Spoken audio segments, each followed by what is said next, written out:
राहुल गांधी ने लोकसभा में चर्चा के दौरान जो बोला उसको लेकर सत्ता पक्ष हमलावर है। हमारे साथ कांग्रेस सांसद हैं ए बी ईडेन जी, क्या कहेंगे? आप सत्ता पक्ष कह रहा है कि माफ़ी मांगे राहुल गांधी तभी सदन चलेगा।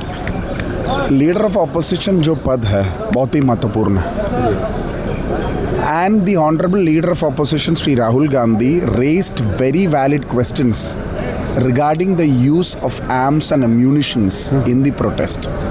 AK-47 चलाने के लिए किसने ऑर्डर दिया? पैलेट गन्स यूज़ करने के लिए किसने ऑर्डर दिया? फायरिंग्स किसने ऑर्डर किया? और जितने भी प्रोटेस्टर्स के ऊपर, छात्रों के ऊपर जो जितने भी कठिन परिस्थिति में उसके ऊपर लाठी चार्ज किया, ये सब किसने किया? This is something to be answered in the floor of the house, and being the leader of opposition, it's our responsibility to ask questions, and it is a responsibility. No one has taken responsibility over this. The honorable home minister is not present in the house. लेकिन half an He hour has not made a statement. He should come to the parliament, answer valid questions. The honorable leader of opposition is the shadow prime minister. When the rules of procedures is being raised by the members of the treasury bench, they should understand that in Call and Shaktar it is clearly mentioned that he is the shadow prime minister.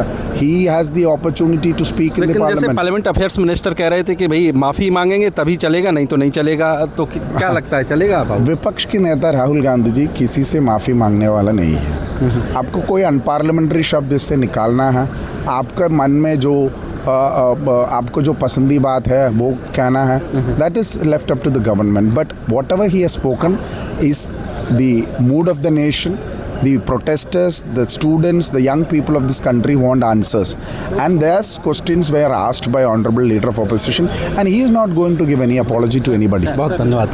तो देखिए, कांग्रेस कह रही है कि राहुल गांधी माफ़ी मांगने वाले नहीं हैं। अब तकरार इसी पर चल रही है। राहुल गांधी ने जो जिस तरह से गृह मंत्री अमित शाह का नाम लिया और आरोप लगाए, उसके बाद जो है सत्ता पक्ष हमलावर हो गया। कई मंत्रियों ने जो है राहुल गांधी से इस मामले में सबूत देने की मांग की, कहा किस तथ्यों के आधार पर आपने आरोप लगाए हैं, अगर आपके पास तथ्य हैं तो वो दिखाइए, क्योंकि सदन के भीतर बिना तथ्यों के आप आरोप लगा नहीं सकते हैं, वो किसी मेंबर पर भी। और फिर तो आप तो गृह मंत्री पर आरोप लगा रहे हैं, तो इसी को लेकर आधा घंटे से ज़्यादा तकरार हुई। राहुल गांधी जो है जो पेपर लीक से जुड़ा संशोधन विधेयक है उस पर चर्चा में भाग ले रहे थे, उस पर उन्होंने तकरीबन आधा घंटे बोले भी, 30 मिनट बोले भी, 30 मिनट तक बातचीत उन्होंने की।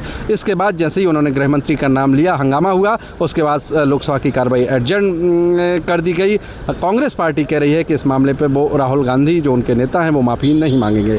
ब्रह्म प्रकाश दुबे, जी मीडिया, दिल्ली।